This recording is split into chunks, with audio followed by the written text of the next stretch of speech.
ಸಂದರ್ಭದಲ್ಲಿ ವರದ ಶಂಕರ ದೇವರಿಗೆ ಅತ್ಯಂತ ಪುಣ್ಯಪ್ರದವಾದಂತಹ ಪೂಜೆ ನಡೆಯುತ್ತಾ ಇದೆ.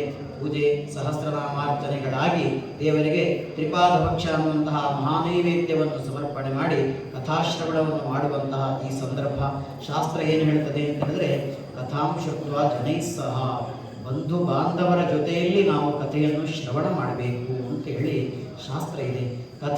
ಕಥಾಶ್ರವಣ ಅನ್ನುವಂತಹದ್ದು ಪೂಜೆಯ ಒಂದು ಭಾಗ.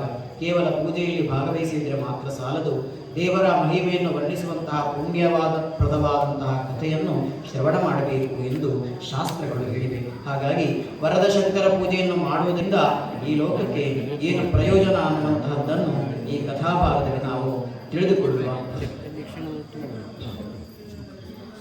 ಪ್ರಾಚೀನ ಕಾಲದಲ್ಲಿ ಈ ಲೋಕದಲ್ಲಿ ಚರಾಚರ ಜಗತ್ತುಗಳನ್ನು, ಇಲ್ಲಿರುವಂತಹ ಎಲ್ಲ ಜೀವಕೋಟಿಗಳನ್ನು ಸೃಷ್ಟಿ ಮಾಡುವಂತಹ ಜವಾಬ್ದಾರಿಯನ್ನು ಬ್ರಹ್ಮದೇವರಿಗೆ ವಹಿಸುತ್ತಾರೆ. ಆಗ ಬ್ರಹ್ಮದೇವನು ಈ ಪ್ರಪಂಚದಲ್ಲಿ ಸೃಷ್ಟಿಯ ಕಾರ್ಯವನ್ನು ಆರಂಭ ಮಾಡುತ್ತಾನೆ. ಆದರೆ ಬ್ರಹ್ಮನ ಯೋಚನೆಯಂತೆ ಈ ಪ್ರಪಂಚದಲ್ಲಿ ಸೃಷ್ಟಿಯ ಕಾರ್ಯ ನಡೆಯುವುದಿಲ್ಲ ಎಂದು ಮನಗಂಡಂತಹ ಸಂದರ್ಭದಲ್ಲಿ ಬ್ರಹ್ಮದೇವನು ಮಹಾವಿಷ್ಣುವನ್ನು ನಾನಾ ವಿಧವಾದಂತಹ ಸ್ತೋತ್ರಗಳಿಂದ ಪ್ರಾರ್ಥನೆಯನ್ನು ಮಾಡುತ್ತಾನೆ. ಸೃಷ್ಟಿಯ ಕಾರ್ಯ ಸಮರ್ಪಕವಾಗಿ ನಡೆಯುತ್ತಾ ಇಲ್ಲ, ಏನು ಮಾಡಬೇಕು ಎಂದು ತೋಚುತ್ತಾ ಇಲ್ಲ ಅನ್ನುವಂತಹ ಸಂದರ್ಭದಲ್ಲಿ ಮಹಾವಿಷ್ಣುವು ಹೇಳುತ್ತಾನೆ, ಬ್ರಹ್ಮನೇ, ಹಿಂದೆಮ್ಮೆ ವರದ ಶಂಕರ ಪೂಜೆಯನ್ನು ಮಾಡುತ್ತೇನೆ ಎಂದು ನೀನು ಸಂಕಲ್ಪವನ್ನು ಮಾಡಿಕೊಂಡಿದ್ದಿ. ಮಧುಕೈಟಭರೆಂಬಂತಹ ರಾಕ್ಷಸರಿಂದ ಕಷ್ಟ ಬಂದಂತಹ ಸಂದರ್ಭದಲ್ಲಿ ಕಷ್ಟದ ನಿವಾರಣೆಗಾಗಿ ದೇವರಲ್ಲಿ ನೀನು ಪ್ರಾರ್ಥನೆ ಮಾಡಿದಿ. ವರದ ಶಂಕರ ಪೂಜೆಯನ್ನು ಮಾಡುತ್ತೇನೆ ಎಂದು ಕಷ್ಟ ನಿವಾರಣೆಯಾಯಿತು, ಆದರೆ ಪೂಜೆಯನ್ನು ನೀನು ಮಾಡಲಿಲ್ಲ. ಆದ್ದರಿಂದ ಬಲು ಬೇಗನೆ ವರದ ಶಂಕರ ಪೂಜೆಯನ್ನು ನೀನು ಮಾಡು. ವರದ ಶಂಕರನ ಅನುಗ್ರಹದಿಂದ ನಿನ್ನೆಲ್ಲ ದುಃಖಗಳು ಕೂಡ ಪರಿಹಾರವಾಗ್ತದೆ. ಭಗವಂತನ ಅನುಗ್ರಹದಿಂದ ಉಜ್ವಲವಾದಂತಹ ಐಶ್ವರ್ಯವನ್ನು ನಾವು ಪಡೆಯಬಹುದು. ಆದ್ದರಿಂದ ಜಗದ ಒಡೆಯನಾದಂತಹ ಪರಮೇಶ್ವರನ ಆರಾಧನೆಯನ್ನು ಮಾಡದೇ ಇದ್ರೆ ಸೃಷ್ಟಿಯ ಕಾರ್ಯವನ್ನು ಮಾಡಲಿಕ್ಕೆ ನಿನ್ನಿಂದ ಸಾಧ್ಯವಿಲ್ಲ.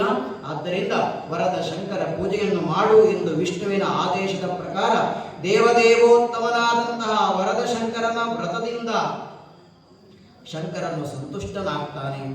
ಬ್ರಹ್ಮನಿಗೆ ಹೇಳುತ್ತಾನೆ, ಎಲೆ ಬ್ರಹ್ಮನೇ, ನೀನು ಮಾಡಿದಂತಹ ವರದ ಶಂಕರ ಪೂಜೆಯಿಂದ ನಾನು ಸಂತೋಷಗೊಂಡಿದ್ದೇನೆ, ನಿನಗೆ ಬೇಕಾದಂತಹ ವರವನ್ನು ಕೇಳು ಅಂತ ಹೇಳುವಾಗ ಬ್ರಹ್ಮ ಹೇಳುತ್ತಾನೆ, ಓ ಭಗವಂತನೇ, ಇನ್ನು ಮುಂದಕ್ಕೆ ಈ ಜಗತ್ತಿನಲ್ಲಿ ಯಾರೆಲ್ಲ ವರದ ಶಂಕರನ ಪೂಜೆಯನ್ನು ಮಾಡುತ್ತಾರೆಯೋ, ಯಾರೆಲ್ಲ ಪ್ರತಿನಿತ್ಯವೂ ಓಂ ನಮಃ ಶಿವಾಯ ಅನ್ನುವಂತಹ ಪಂಚಾಕ್ಷರಿಯ ಮಂತ್ರವನ್ನು ಜಪಿಸುತ್ತಾರೆಯೋ ಅವರ ಎಲ್ಲ ಮನೋರಥಗಳನ್ನು ಕೂಡ ನೀನು ಪೂರ್ಣಗೊಳಿಸಬೇಕು ಅಂತೇಳಿ ಬ್ರಹ್ಮದೇವನು ಬೇಡಿಕೊಂಡಂತಹ ಸಂದರ್ಭದಲ್ಲಿ ವರದ ಶಂಕರನು ಹೇಳುತ್ತಾನೆ, ಎಲೆ ಬ್ರಹ್ಮನೇ, ವ್ರತದ ಪ್ರಭಾವದಿಂದ ಇನ್ನು ಮುಂದಕ್ಕೆ ನೀನು ಮಾಡುವಂತಹ ಸೃಷ್ಟಿಯೆಲ್ಲವೂ ಕೂಡ ಸಮರ್ಪಕವಾಗ್ತದೆ.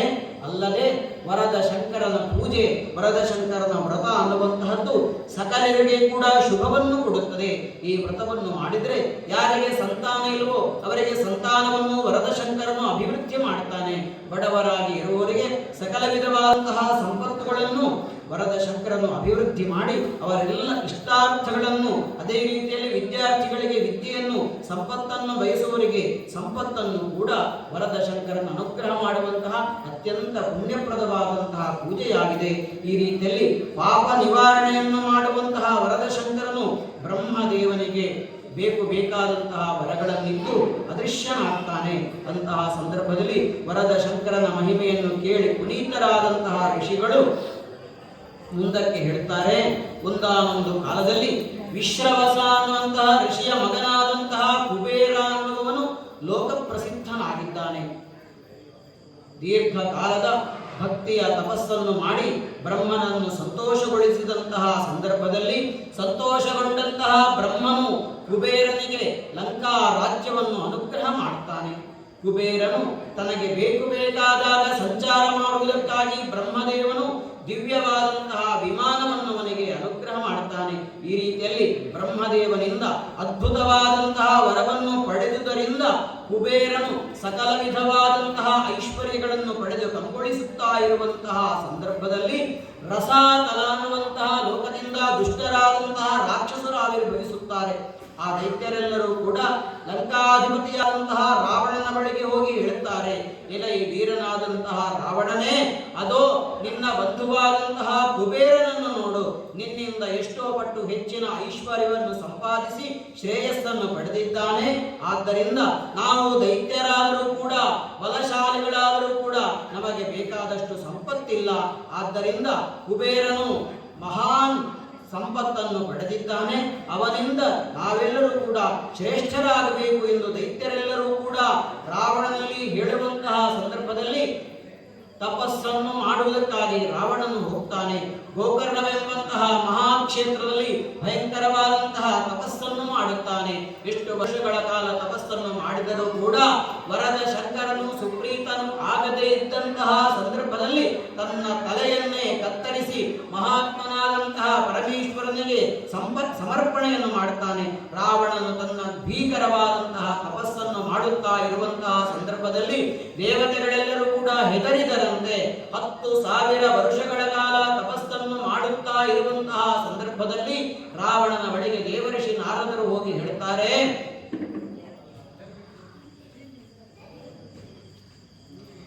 ಎಷ್ಟೇ ವರ್ಷಗಳ ಕಾಲ ತಪಸ್ಸು ಮಾಡಿದರೂ ಕೂಡ ಪರಮೇಶ್ವರನ ಅನುಗ್ರಹ ನಿನಗೆ ಪ್ರಾಪ್ತಿಯಾಗಲಿಲ್ಲ. ಆದ್ದರಿಂದ ಬಲು ಬೇಗನೆ ಶಂಕರನು ಒಲಿಯುವಂತಹ ವಿಶೇಷವಾದಂತಹ ಒಂದು ಪೂಜೆ ಇದೆ, ಒಂದು ವ್ರತವಿದೆ. ಆ ವ್ರತವನ್ನು ಮಾಡಿದರೆ ಶಂಕರನು ಬಲು ಬೇಗನೆ ಸಂತುಷ್ಟನಾಗ್ತಾನೆ ಎಂದು ನಾರದರು ಹೇಳುತ್ತಾರೆ. ಯಾಕೆ ಅಂತ ಹೇಳಿದ್ರೆ, ಈ ವ್ರತವು ಶಂಕರನು ಬ್ರಹ್ಮನಿಗೆ ಹಾಗೂ ವಿಷ್ಣುವಿಗೆ ಶೀಘ್ರವಾದಂತಹ ಸಿದ್ಧಿಯನ್ನು ಕೊಟ್ಟಂತಹ ಮಹಾನ್ ಪುಣ್ಯಪ್ರದವಾದಂತಹ ವ್ರತವಾಗಿದೆ. ಇದನ್ನೇ ವರದ ಶಂಕರ ವ್ರತವೆಂದು ಹೇಳುತ್ತಾರೆ. ಈ ವ್ರತವನ್ನು ಎಲ್ಲಿ ಮಾಡುತ್ತಾರೆಯೋ ಅಲ್ಲಿಯ ಪ್ರದೇಶವು ಅತ್ಯಂತ ಶುದ್ಧವಾಗಿರಬೇಕಂತೆ. ಶಾಂತವಾದಂತಹ ವಾತಾವರಣದಿಂದ ಕೂಡಿಕೊಂಡಿರಬೇಕು, ನಿರ್ಮಲವಾಗಿರಬೇಕು. ಅಂತಹ ಶುದ್ಧವಾದಂತಹ ಪ್ರದೇಶದಲ್ಲಿ ತಳಿರು ತೋರಣಗಳಿಂದ, ಕದಲಿಯ ಸ್ತಂಭಗಳಿಂದ ಅಲಂಕೃತವಾದಂತಹ ಮಂಟಪದಲ್ಲಿ ಕಲಶ ಪ್ರತಿಷ್ಠಾಪನೆಯನ್ನು ಮಾಡಿ ವಿವಿಧ ದೇವತೆಗಳನ್ನು ಆವಾಹನೆಯನ್ನು ಮಾಡಿಕೊಂಡು ಶಂಕರನ ಮೂರ್ತಿಯನ್ನು ಅಲ್ಲಿ ಪ್ರತಿಷ್ಠಾಪಿಸಿ ಅತ್ಯಂತ ಶ್ರದ್ಧಾ ಭಕ್ತಿ ಪುರಸ್ಸರವಾಗಿ ವರದ ಶಂಕರನ ಪೂಜೆಯನ್ನು ಮಾಡಿ ಗೋಧಿ ಹುಡಿ, ಸಕ್ಕರೆ, ತುಪ್ಪದಿಂದ ತಯಾರಿಸಿದಂತಹ ತ್ರಿಪಾದಭಕ್ಷ ಅನ್ನುವಂತಹ ಮಹಾ ನೈವೇದ್ಯವನ್ನು ವರದ ಶಂಕರನಿಗೆ ಸಮರ್ಪಣೆ ಮಾಡಬೇಕು. ಆ ಭಕ್ಷ್ಯವನ್ನು 3 ಭಾಗ ಮಾಡಿ, ಮೊದಲ ಭಾಗವನ್ನು ಬ್ರಾಹ್ಮಣನಿಗೂ, 2ನೆಯ ಭಾಗವನ್ನು ಭಕ್ತರಿಗೂ, 3ನೆಯ ಭಾಗವನ್ನು ವ್ರತವನ್ನು ಮಾಡುವಂತಹ ಯಜಮಾನನು ಸಪತ್ನೀಕನಾಗಿ ಬಂಧು ಬಾಂಧವರೊಂದಿಗೆ ಪ್ರಸಾದವನ್ನು ಸ್ವೀಕಾರವನ್ನು ಮಾಡಬೇಕು. ಅನಂತರ ವರದ ಶಂಕರ ವ್ರತದ ಕಥೆಯನ್ನು ವಿಧಿವತ್ತಾಗಿ ಕೇಳಿ ಪ್ರಸಾದವನ್ನು ತೆಗೆದುಕೊಂಡು ಬ್ರಾಹ್ಮಣ ಭೋಜನವನ್ನು ಮಾಡಬೇಕು. ಈ ರೀತಿಯಲ್ಲಿ ವರದ ಶಂಕರ ವ್ರತದ ಆಚರಣೆಯಿಂದ ಬೇಗನೆ ಶಿವ ಸಾನ್ನಿಧ್ಯವು ಪ್ರಾಪ್ತಿಯಾಗ್ತದೆ. ಶಂಕರನು ಬಲು ಬೇಗನೆ ವರದ ಶಂಕರ ವ್ರತದಿಂದ ಸಂತುಷ್ಟನಾಗ್ತಾನೆ ಎನ್ನುವಂತಹ ಮಾತನ್ನು ಕೇಳಿದಂತಹ ಸಂದರ್ಭದಲ್ಲಿ ದೈತ್ಯ ಶ್ರೇಷ್ಠನಾದಂತಹ ರಾವಣನು ಮುನೀಶ್ವರನಾದಂತಹ ನಾರದರಿಗೆ ವಂದಿಸಿ ಸರ್ವ ಸಿದ್ಧಿ ಪ್ರದಾಯಕವಾದಂತಹ ವರದ ಶಂಕರ ವ್ರತವನ್ನು ಶ್ರದ್ಧಾಭಕ್ತಿ ಪುರಸ್ಸರವಾಗಿ ಮಾಡುತ್ತಾನೆ. ವ್ರತದ ಪ್ರಭಾವದಿಂದ ಸದಾಶಿವನು ಬಲು ಬೇಗನೆ ಸಂತುಷ್ಟನಾಗಿ ರಾವಣನಿಗೆ ಬೇಕಾದಂತಹ ಸಕಲ ವರಗಳನ್ನು ಅನುಗ್ರಹ ಮಾಡಿದ್ದಲ್ಲದೆ ಮನುಷ್ಯನ ಹೊರತಾಗಿ ಬೇರಾರಿಂದಲೂ ನಿನಗೆ ಮರಣ ಬಾರದೇ ಇರಲಿ ಎನ್ನುವಂತಹ ವರವನ್ನು ದಯಪಾಲಿಸಿದನು. ಅಲ್ಲದೆ ರಾಕ್ಷಸರ ಹಾಗೂ ದೇವತೆಗಳ ಮೇಲೆ ರಾವಣನ ಅಧಿಕಾರವು ನಡೆಯುವಂತೆ ಇನ್ನೊಂದು ವರವನ್ನು ಕೂಡ ಕರುಣಿಸಿದನು. ಈ ರೀತಿಯಲ್ಲಿ 10,000 ವರ್ಷಗಳ ಅನಂತರ ವರದ ಶಂಕರನ ವ್ರತದ ಪ್ರಭಾವದಿಂದ ರಾವಣನ ಸಕಲ ಮನೋರಥಗಳು ಕೂಡ ಪೂರ್ಣಗೊಂಡವು. ಜಗತ್ತಿನಲ್ಲಿಯೇ ಪ್ರತಾಪಶಾಲಿಯಾಗಿ ಮೆರೆದು ಆನಂದ ಭರಿತನಾಗುತ್ತಾ ಇದ್ದಂತಹ ಸಂದರ್ಭದಲ್ಲಿ ಒಂದು ದಿವಸ ತಾಯಿಯಾದಂತಹ ಕೈಕಸೆಯ ಬಳಿಗೆ ಬಂದು ತಲೆಬಾಗಿ ರಾವಣನು ನಮಸ್ಕರಿಸಿ ವರದ ಶಂಕರ ವ್ರತದ ಮಹಿಮೆಯನ್ನು ಹೇಳುತ್ತಾನೆ. ಈ ವ್ರತದ ಮಹಿಮೆಯಿಂದ ರಾಕ್ಷಸರೆಲ್ಲರೂ ಕೂಡ ಸಂತುಷ್ಟರಾಗ್ತಾರೆ. ಆಮೇಲೆ ರಾವಣನು ಕುಬೇರನಲ್ಲಿರುವಂತಹ ಸಕಲ ಸಂಪತ್ತುಗಳನ್ನು ಕೂಡ ವಶಪಡಿಸಬೇಕು ಅನ್ನುವಂತಹ ಉದ್ದೇಶದಿಂದ ಲಂಕಾಪಟ್ಟಣಕ್ಕೆ ಹೋಗಿ ಪರಾಕ್ರಮಶಾಲಿಯಾದಂತಹ ರಾವಣನು ದುಷ್ಟ ರಾಕ್ಷಸರೊಂದಿಗೆ ಘೋರವಾದಂತಹ ಯುದ್ಧವನ್ನು ಕುಬೇರನೊಂದಿಗೆ ಮಾಡಿ ಕುಬೇರನನ್ನು ಸೋಲಿಸಿ ಲಂಕೆಯಿಂದ ಆತನನ್ನು ಓಡಿಸಿ ಸಿಂಹಾಸನವನ್ನು ಏರಿ 3 ಲೋಕಗಳನ್ನು ಕೂಡ ವಶಪಡಿಸಿಕೊಂಡು ಸಕಲ ರಾಕ್ಷಸರೊಂದಿಗೆ ಮನೋರಥಗಳನ್ನು ಪೂರ್ಣಗೊಳಿಸಿ ರಾರಾಜಿಸುತ್ತಾ ಇರುವಂತಹ ಸಂದರ್ಭದಲ್ಲಿ ಕಷ್ಟಪಟ್ಟು ಸಂಪಾದನೆ ಮಾಡಿದಂತಹ ಸಕಲ ಐಶ್ವರ್ಯಗಳು ಕೂಡ ರಾವಣನ ಪಾಲಾದವು ಅನ್ನುವಂತಹ ಚಿಂತೆಯಿಂದ ಪ್ರಭಾವದಿಂದ ಕುಬೇರನು ರಾಜ್ಯವನ್ನು ಕಳೆದುಕೊಂಡು ಅತ್ತಿತ್ತ ಅಲೆದಾಡುತ್ತಾ ಇದ್ದಾನೆ. ಎಲ್ಲಿ ಹೋದರೂ ಕೂಡ ಕುಬೇರನಿಗೆ ಸುಖವೇ ಕಾಣ್ತಾ ಇಲ್ಲ. ಈ ರೀತಿಯಾದಂತಹ ದುಃಖಕ್ಕೆ ಕಾರಣವೇನು?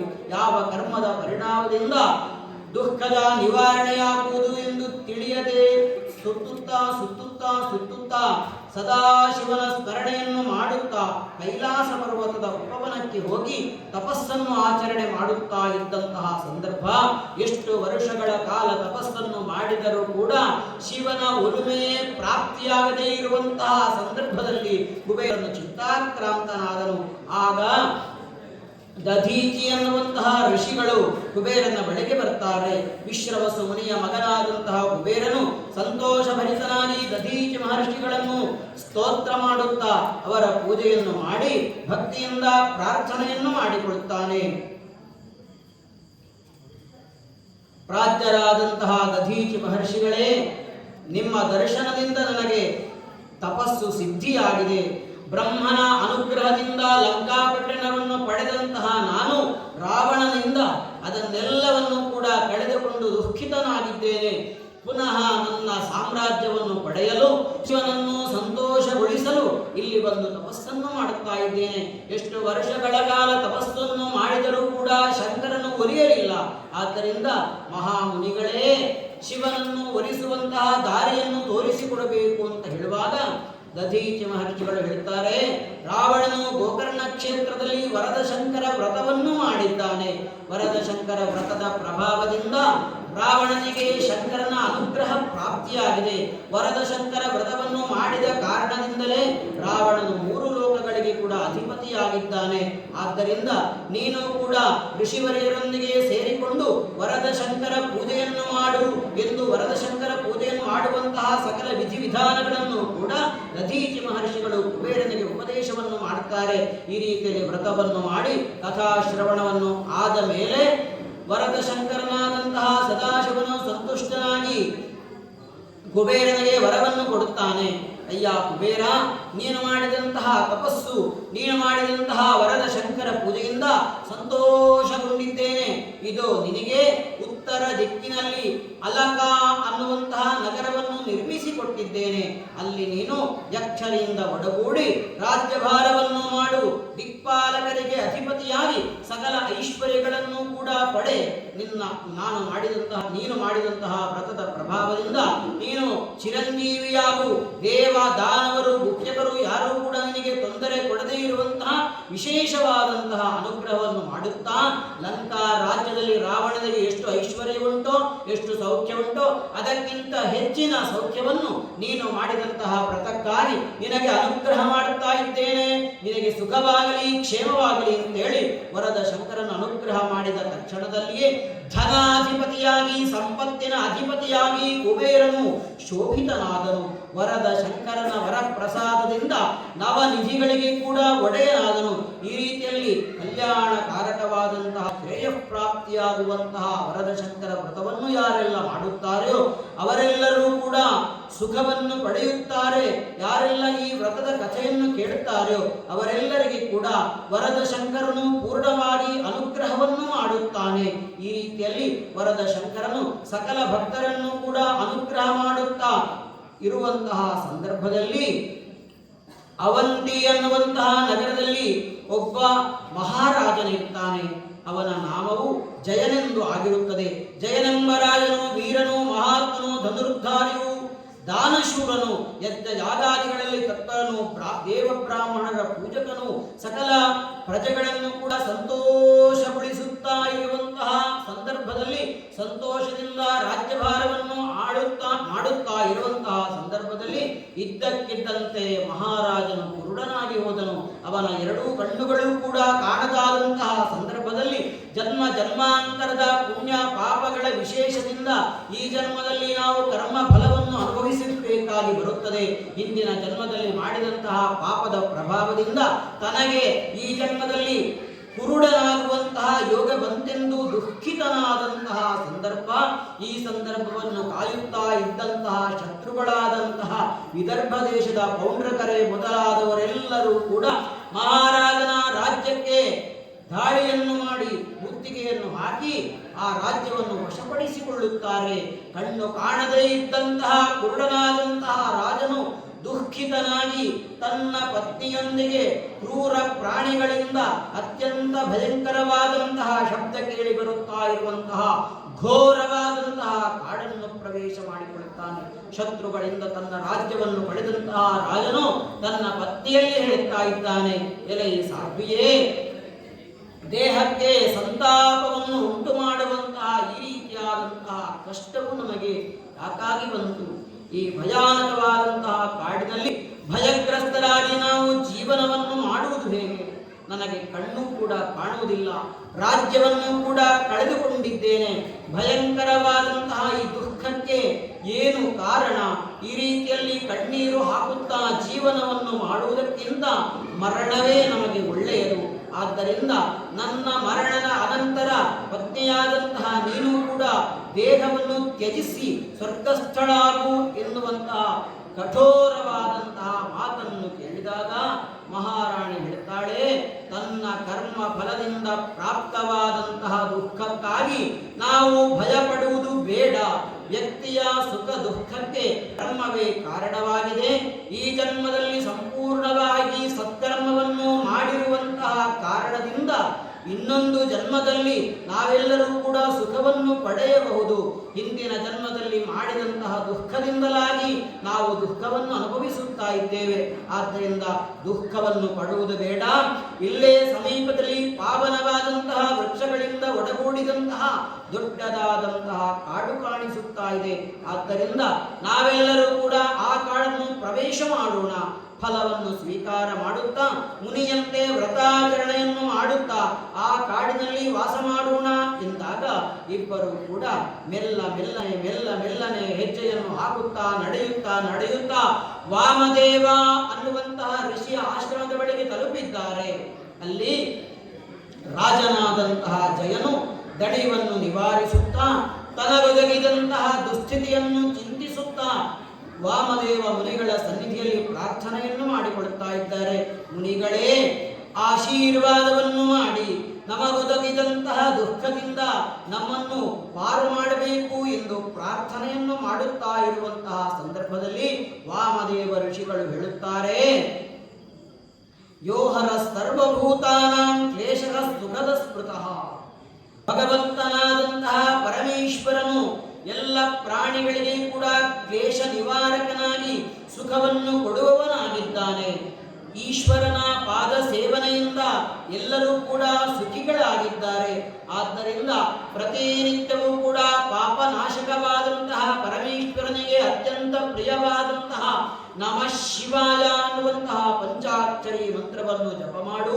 ಅದರಿಂದ ನಿನ್ನ ಮನೋಭೀಷ್ಟಗಳೆಲ್ಲವೂ ಕೂಡ ನೆರವೇರುತ್ತದೆ. ಇದಕ್ಕಿಂತ ಸುಲಭವಾದಂತಹ ದಾರಿ ಇಲ್ಲ. ಶಿವನ ಒಲುಮೆಗೆ ಪಾತ್ರರಾಗಲು ಪ್ರತಿನಿತ್ಯವೂ ಕೂಡ ಪಂಚಾಕ್ಷರಿ ಮಂತ್ರವನ್ನು ಜಪ ಮಾಡು ಎಂದು ವಾಮದೇವ ಮಹರ್ಷಿಗಳು ಜಯನೆಂಬಂತಹ ರಾಜನಿಗೆ ನಮಃ ಶಿವಾಯ ಅನ್ನುವಂತಹ ಪಂಚಾಕ್ಷರಿ ಮಂತ್ರವನ್ನು ಜಪ ಮಾಡುತ್ತಾರೆ. ಮಡದಿಯೊಂದಿಗೆ ಅನನ್ಯವಾದಂತಹ ಶ್ರದ್ಧಾಭಕ್ತಿ ಪುರಸ್ಸರವಾಗಿ ಪ್ರತಿನಿತ್ಯವೂ ಕೂಡ ಓಂ ನಮಃ ಶಿವಾಯ ಅನ್ನುವಂತಹ ಪಂಚಾಕ್ಷರಿ ಮಂತ್ರವನ್ನು 7 ದಿನಗಳ ಕಾಲ ಜಪ ಮಾಡುತ್ತಾ ಇರುವಂತಹ ಸಂದರ್ಭದಲ್ಲಿ ಒಂದು ದಿನ ಮುದುಕನ ರೂಪದಿಂದ ಶಿವನು ದರ್ಶನವನ್ನು ಮಾಡಿ, ಎಲೈ ರಾಜನೇ ಏಳು, ಇದೋ ನಿನ್ನ ದುಃಖದ ನಿವಾರಣೆಗಾಗಿ ವರದ ಶಂಕರನನ್ನು ಭಜಿಸು ಎಂದು ವರದ ಶಂಕರ ಪೂಜೆಯ ಪುಸ್ತಕವನ್ನು ಮಹಾರಾಜನಿಗೆ ಕೊಟ್ಟಂತಹ ಸಂದರ್ಭದಲ್ಲಿ ಮಹೇಶ್ವರನು ಕಣ್ಮರೆಯಾದನು. ಮಹಾರಾಜನು ನಿದ್ರೆಯಿಂದ ಎಚ್ಚೆತ್ತಿದ್ದಾನೆ. ನೋಡುವಾಗ ರಾಜನ ಕೈಯಲ್ಲಿ ಪುಸ್ತಕವಿದೆ.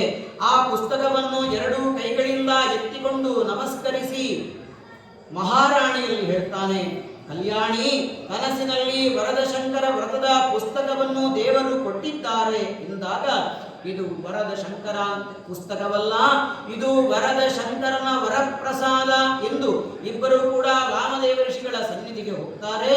ನಮ್ಮೆಲ್ಲ ಕಾರ್ಯವನ್ನು ಕೂಡ ಸುಗಮವಾಗಿ ನಡೆಸಿಕೊಡಬೇಕು ಅಂತೇಳಿ ಮಹರ್ಷಿಗಳಲ್ಲಿ ಪ್ರಾರ್ಥನೆಯನ್ನು ಮಾಡಿಕೊಂಡು ಋಷಿಗಳಲ್ಲಿ ಹೇಳ್ತಾರೆ, ಸ್ವಪ್ನದಲ್ಲಿ ಭಸ್ಮ ರುದ್ರಾಕ್ಷಿಗಳನ್ನು ಧರಿಸಿದಂತಹ ಜಟಾಮಂಡಲದಿಂದ ಶೋಭಿತನಾದಂತಹ ಬ್ರಾಹ್ಮಣೋತ್ತಮನ ದರ್ಶನವಾಗಿದೆ. ಇದು ಈ ಪುಸ್ತಕವನ್ನು ಕೊಟ್ಟಿದ್ದಾರೆ. ಈ ಪುಸ್ತಕದಲ್ಲಿ ಏನು ಇದೆ ಅನ್ನೋದನ್ನು ತಿಳಿಸಿಕೊಡಬೇಕು ಎಂದು ರಾಜನು ಋಷಿಗಳಿಗೆ ಹೇಳುವಾಗ ಋಷಿಗಳು ಹೇಳುತ್ತಾರೆ, ಮಹಾರಾಜ, ನೀನು ಧನ್ಯನಾದೆ, ನೀನು ಕೃತಾರ್ಥನಾದೆ. ಪ್ರತಿನಿತ್ಯವೂ ಕೂಡ ಓಂ ನಮಃ ಶಿವಾಯ ಅನ್ನುವಂತಹ ತಪಸ್ಸನ್ನು ಮಾಡಿದಂತಹ ನಿನಗೆ ಸಿದ್ಧಿಯಾಗಿದೆ. ಭಕ್ತ ಪ್ರಿಯನಾದಂತಹ ಉಮಾಮಹೇಶ್ವರನು ಪ್ರಸನ್ನನಾಗಿದ್ದಾನೆ.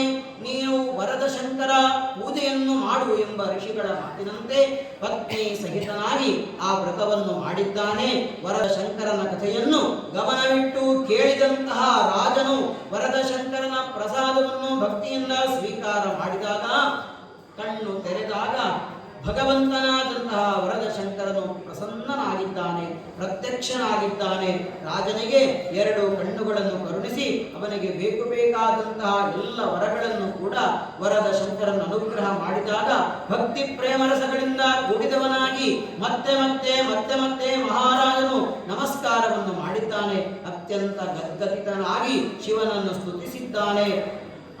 ನಮಸ್ತೆ ದೇವ ದೇವೇಶ ಕರುಣಾರಸ ವಾರಿಧೇ ಅನಾಥನಾಥ ಸರ್ವಜ್ಞ ತ್ರಾಹಿಮಾಂ ದುಃಖ ಸಾಗರಾತ್. ಇಡೀ ಜಗತ್ತಿಗೆ ಒಡೆಯನಾದಂತಹ ವರದ ಶಂಕರನೇ, ದುಃಖ ಸಾಗರದಿಂದ ಪಾರು ಮಾಡು, ರಕ್ಷಣೆ ಮಾಡು, ರಕ್ಷಿಸು ರಕ್ಷಿಸು ರಕ್ಷಿಸು ಅಂತೇಳಿ ಪ್ರಾರ್ಥನೆ ಮಾಡುವಾಗ ದೇವರು ಹೇಳ್ತಾರೆ, ಮಹಾರಾಜ, ನನ್ನ ಅನುಗ್ರಹದಿಂದ ಈ ಭೂಮಿಯಲ್ಲಿ ಮತ್ತೆ ನಿನ್ನ ರಾಜ್ಯವನ್ನು ಪಡೆದುಕೊಂಡು ನೀನು ಸುಖವಾಗಿ ಬಾಳು. ಸುಖವಾಗಿ ರಾಜ್ಯವನ್ನು ಆಳಿದ ಮೇಲೆ ಪತ್ನಿ ಸಹಿತನಾಗಿ ಪರಿವಾರದೊಂದಿಗೆ ಶ್ರೇಷ್ಠನಾದಂತಹ ವಿಮಾನದಲ್ಲಿ ಕುಳಿತು ಮತ್ತೆ ಕೈಲಾಸಕ್ಕೆ ನೀನು ಬರುವುದರಲ್ಲಿ ಯಾವುದೇ ಸಂಶಯವಿಲ್ಲ. ಆದ್ದರಿಂದ ಇನ್ನು ಮುಂದಕ್ಕೆ ಪ್ರಪಂಚದಲ್ಲಿ ಯಾರೆಲ್ಲ ವರದ ಶಂಕರ ಪೂಜೆಯನ್ನು ಭಕ್ತಿಯಿಂದ ಮಾಡುತ್ತಾರೆಯೋ ಅವರೆಲ್ಲರೂ ಕೂಡ ನಿಶ್ಚಯವಾಗಿಯೂ ಕೂಡ ದುಃಖದಿಂದ ಮುಕ್ತರಾಗುತ್ತಾರೆ. ಕಲಿಯುಗದಲ್ಲಿ ಶಿವನ ಸಂತುಷ್ಟಿಗಾಗಿ ವರದ ಶಂಕರ ಪೂಜೆಯನ್ನು ಮಾಡ್ತಾರೆ ಅಂತಾದರೆ ಈ ವ್ರತಕ್ಕೆ ಸಮಾನವಾದಂತಹ ಇನ್ನೊಂದು ಮಾರ್ಗವಿಲ್ಲ. ಆದ್ದರಿಂದ ಕಲಿಯುಗದಲ್ಲಿ 5000 ವರ್ಷಗಳಾದಾಗ ಸರ್ವ ಧರ್ಮವೂ ಕ್ಷೀಣಿಸುತ್ತಾ ಇದೆ. ಮಾನವರಿಗೆ ಮುಕ್ತಿ ಹೇಗೆ ಪ್ರಾಪ್ತಿಯಾದೀತು ಎಂದು ರಾಜನು ಚಿಂತೆ ಮಾಡುವಂತಹ ಸಂದರ್ಭದಲ್ಲಿ ಪರಮೇಶ್ವರನು ಹೇಳಿದ, ಈ ಭೂಮಿಯಲ್ಲಿ ವರದ ಶಂಕರ ವ್ರತವೇ ಶ್ರೇಯಸ್ಕರವಾದುದು, ದುಃಖ ನಿವಾರಣೆಗೆ ಕಾರಣವಾದುದು. ಆದ್ದರಿಂದ ಎಲ್ಲ ಮಾನವರು ಕೂಡ ಯೋಗಕ್ಷೇಮ ಪ್ರಾಪ್ತಿಗಾಗಿ ವರದ ಶಂಕರ ಪೂಜೆಯನ್ನು ವ್ರತವನ್ನು ಮಾಡಬೇಕು. ಈ ವ್ರತವನ್ನು ಮಾಡುವುದರಿಂದ ಶತ್ರುಗಳ ನಾಶವಾಗುತ್ತದೆ, ಮನೋಭೀಷ್ಟಗಳು ನೆರವೇರುತ್ತವೆ ಎಂದು ಹೇಳಿ ಶಂಕರನು ಕಣ್ಮರೆಯಾಗಿದ್ದಾನೆ. ಅನಂತರ ಮಹಾರಾಜನು ಋಷಿಗಳಿಗೆ ವಂದಿಸಿ ಸುದೈವದಿಂದ 11,000 ಆನೆಗಳ ಸೈನ್ಯದೊಂದಿಗೆ ತನ್ನ ಅವಂತಿ ನಗರವನ್ನು ಪ್ರವೇಶ ಮಾಡಿ ಯುದ್ಧದಲ್ಲಿ ಸಾಹಸದಿಂದ ಶತ್ರುಗಳನ್ನು ಗೆದ್ದು ತನ್ನ ರಾಜ್ಯವನ್ನು ಗಳಿಸಿಕೊಂಡ. ಅನಂತರ ಪ್ರತಿ ತಿಂಗಳು ವರದ ಶಂಕರ ವ್ರತವನ್ನು ಮಾಡಿ ಕೊನೆಯಲ್ಲಿ ಶಿವನ ಲೋಕವನ್ನೇ ಪಡೆದಿದ್ದಾನೆ. ಈ ರೀತಿಯಲ್ಲಿ ಸರ್ವ ಸಂಕಷ್ಟ ನಿವಾರಕವಾದಂತಹ ವರದ ಶಂಕರ ವ್ರತವು ಶಿವಲೋಕ ಪ್ರಾಪ್ತಿಗೆ ಕಾರಣವಾಗಿದೆ. ಯಾರು ಭಕ್ತಿಯಿಂದ ಈ ವ್ರತದ ಕಥೆಯನ್ನು ಕೇಳುತ್ತಾರೆಯೋ ಅವರೆಲ್ಲರೂ ಕೂಡ ವರದ ಶಂಕರನ ಪೂರ್ಣವಾದಂತಹ ಅನುಭವವನ್ನು ಪಡೆಯುತ್ತಾರೆ. ಈ ವ್ರತವು ನಿಜವಾಗಿಯೂ ಕೂಡ ಸುಖದಾಯಕವಾದುದು ಎಂಬಂತಹದ್ದು ಶಿವಭಾಷಿತಂ, ಶಿವನಿಂದ ಹೇಳಲ್ಪಟ್ಟಿದೆ. ಆದ್ದರಿಂದ ಇಷ್ಟು ಹೊತ್ತುಗಳ ಕಾಲ ವರದ ಶಂಕರ ಪೂಜೆಯ ಕಥೆಯನ್ನು ಶ್ರವಣ ಮಾಡಿದಂತಹ ತಮಗೆಲ್ಲರಿಗೂ ಕೂಡ ಕ್ಷೇತ್ರಾಧಿಪತಿಯಾದಂತಹ ಮಹಾಲಿಂಗೇಶ್ವರ ದೇವರು ಆಯುರಾರೋಗ್ಯೇಶ್ವರಿಯ ಸಕಲ ಸೌಭಾಗ್ಯಗಳನ್ನು ಕರುಣಿಸಲಿ ಅಂತೇಳಿ ದೇವರಲ್ಲಿ ಪ್ರಾರ್ಥನೆ ಮಾಡಿಕೊಂಡು ಇನ್ನು ಮುಂದಕ್ಕೆ ಕ್ಷೇತ್ರಾಧಿಪತಿಯಾದಂತಹ ಮಹಾಲಿಂಗೇಶ್ವರ ದೇವರಿಗೆ ಮಹಾಪೂಜೆಯ ಸಂಭ್ರಮವನ್ನು ತಾವೆಲ್ಲರೂ ಕೂಡ ನೋಡಿ ಪುನೀತರಾಗಿ ಭಗವಂತನಲ್ಲಿ ಪ್ರಾರ್ಥನೆಯನ್ನು ಮಾಡಿಕೊಳ್ಳಿ. ಲೋಕಾ ಸಮಸ್ತಾಃ ಸುಖಿನೋ ಭವಂತು. ಎಲ್ಲರಿಗೂ ಕೂಡ ಒಳ್ಳೆಯದಾಗಬೇಕು, ಕ್ಷೇತ್ರ ಬೆಳಗಬೇಕು. ಕ್ಷೇತ್ರ ವೃದ್ಧಿಸ್ತು ಪಂಚಧ, ಒಂದು ಕ್ಷೇತ್ರ ವೃದ್ಧಿ ಆಗಬೇಕು ಅಂತಾದರೆ ಮೊದಲನೇದಾಗಿ ಹೇಳಿದರು ಆಮ್ನಾಯ ಜಪ. ಕ್ಷೇತ್ರದಲ್ಲಿ ವೇದಪಾರಾಯಣಾದಿ ಮಂತ್ರಗಳ ಜಪ ಆಗಬೇಕು, ನಿಯಮಗಳ ಪಾಲನೆ ಆಗಬೇಕು, ಉತ್ಸವಗಳನ್ನು ಮಾಡಬೇಕು, ಅನ್ನದಾನವನ್ನು ಮಾಡಬೇಕು, ಜನ ಬರಬೇಕು, ದೇವರ ಪ್ರಾರ್ಥನೆಯನ್ನು ಮಾಡಬೇಕು.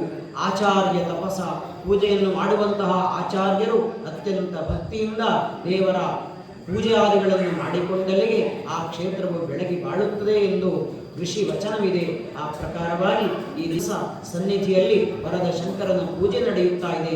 ಭಾಗವಹಿಸಿದಂತಹ ಎಲ್ಲ ಭಕ್ತರಿಗೆ ಕೂಡ ದೇವರು ಶುಭವನ್ನು ಕರುಣಿಸಲಿ ಅಂತೇಳಿ ಪ್ರಾರ್ಥನೆಯನ್ನು ಮಾಡಿಕೊಂಡು ತಾವೆಲ್ಲರೂ ಕೂಡ ಮಹಾಲಿಂಗೇಶ್ವರ ದೇವರ ಸನ್ನಿಧಿಗೆ ತೆರಳಬೇಕು. ಅಲ್ಲಿ ಮಹಾಪೂಜೆ ನಡೆಯಲಿಕ್ಕಿದೆ. ಎಲ್ಲರೂ ಕೂಡ ಪೂಜಾ ಕಾರ್ಯಕ್ರಮದಲ್ಲಿ ಭಾಗವಹಿಸಬೇಕು ಅಂತೇಳಿ ವಿನಂತಿಯನ್ನು ಮಾಡಿಕೊಡುತ್ತೇವೆ. ಅನಂತರ ಇಲ್ಲಿ ವರದ ಶಂಕರ ಪೂಜೆಯ ಮಂಗಳಾರತಿ, ದೇವರಿಗೆ ಅತ್ಯಂತ ಪ್ರಿಯವಾದಂತಹ ರಾಜೋಪಚಾರ ಅಷ್ಟಾವಧಾನ ಸೇವೆ ನಡೀಲಿಕ್ಕಿದೆ. ತಾವೆಲ್ಲರೂ ಕೂಡ ಭಾಗವಹಿಸಬೇಕು ಅಂತೇಳಿ ವಿನಂತಿ.